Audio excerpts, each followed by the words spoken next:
Vamos a resolver este ejercicio que dice así.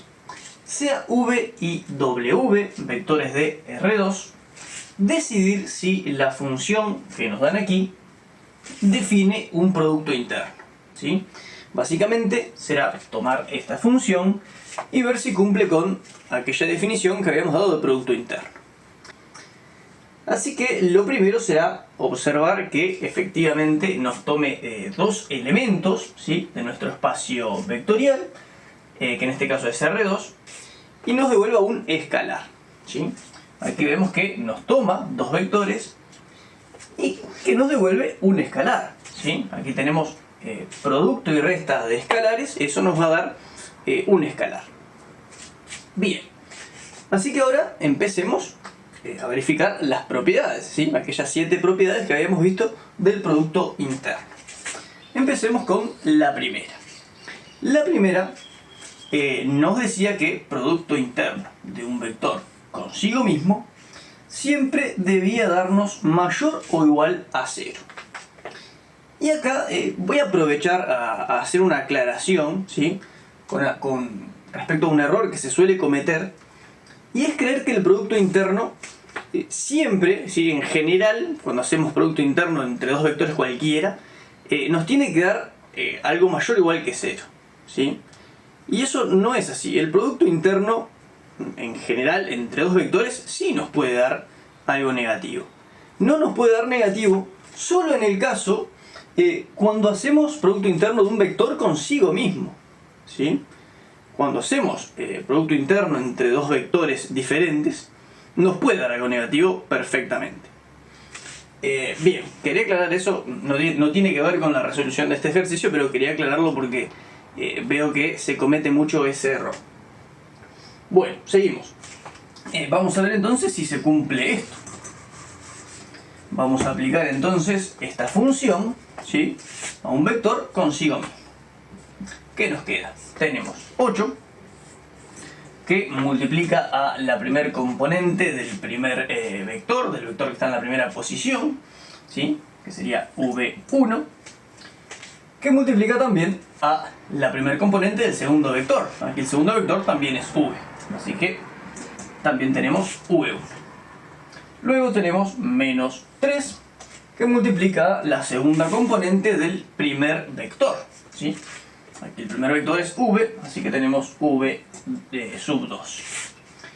Luego multiplica a la segunda componente del vector que tenemos en la segunda posición, que también es V, así que también será V sub 2. Bien.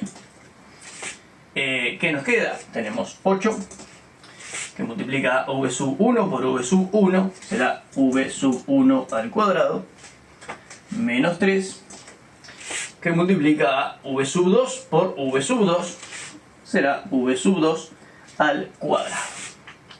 Bien, a ver si esto podrá ser siempre mayor o igual a 0. A ver, ¿qué tenemos acá? Estamos en R2, así que las componentes de los vectores son números reales, así que acá tenemos un número real al cuadrado. ¿Sí? Un número real al cuadrado sabemos que siempre nos va a dar algo positivo. Y está multiplicado por el 8, que también es positivo, así que este término, ¿sí?, todo este término va a ser siempre positivo. ¿Está? Hasta ahí no tenemos problema. A ver, ¿qué tenemos acá en este segundo término? Tenemos V sub 2 al cuadrado, ¿sí? Las componentes son números reales, así que elevado al cuadrado nos va a dar algo siempre positivo. Pero está multiplicado por menos 3, ¿sí? O sea que tenemos algo que siempre va a ser positivo, multiplicando al menos 3, que es negativo. Menos por más me va a dar menos. Así que este término, ¿sí?, este de acá, siempre va a ser negativo. Entonces, ¿qué podemos concluir? Podemos concluir que va a depender de cuál de estos términos sea mayor en valor absoluto, ¿sí?, para que esto nos dé algo positivo o negativo, ¿sí? Por ejemplo, si el término negativo es mayor en valor absoluto, esta operación me va a dar algo negativo. Por ejemplo, si acá tengo 3 y acá tengo menos 10, me va a dar menos 7, ¿sí? Me va a dar algo negativo. Así que evidentemente esta propiedad no se cumple, ¿sí? Esto no necesariamente va a ser siempre positivo. Puede ser positivo, puede ser 0, puede ser negativo. Así que la propiedad de esta, ya la primera, no se cumple. Pero vamos a poner un contraejemplo, ¿sí?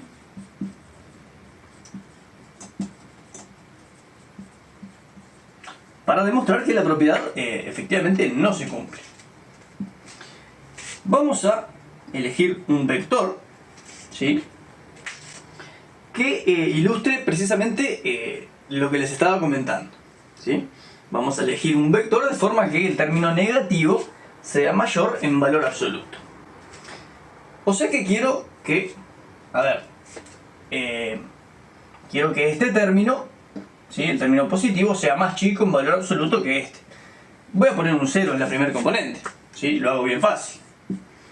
Pongo 0 en la primer componente, el término positivo va a ser 0. No tengo término positivo. Así que cualquier cosa que ponga en la segunda posición, que sea distinta de 0, me va a dar un término negativo, y como no tengo término positivo, va a terminar dando algo negativo, ¿sí? Por ejemplo 1, lo voy a hacer bien fácil, ¿sí?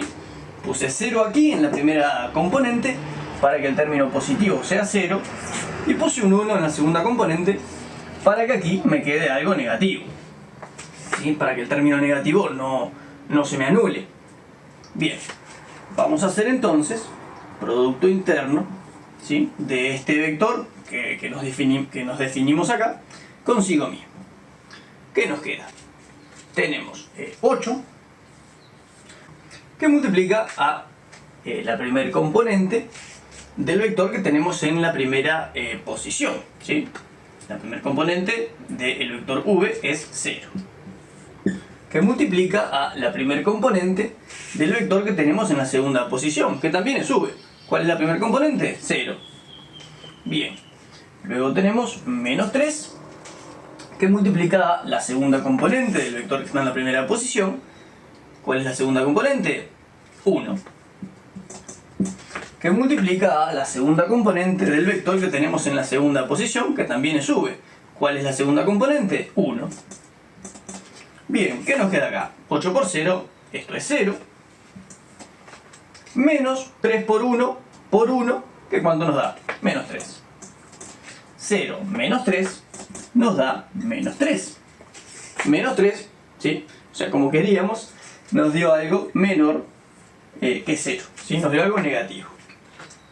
O sea que la propiedad 1 no se cumple.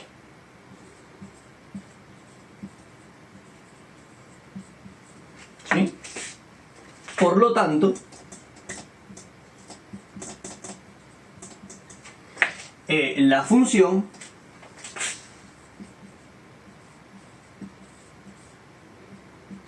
no es producto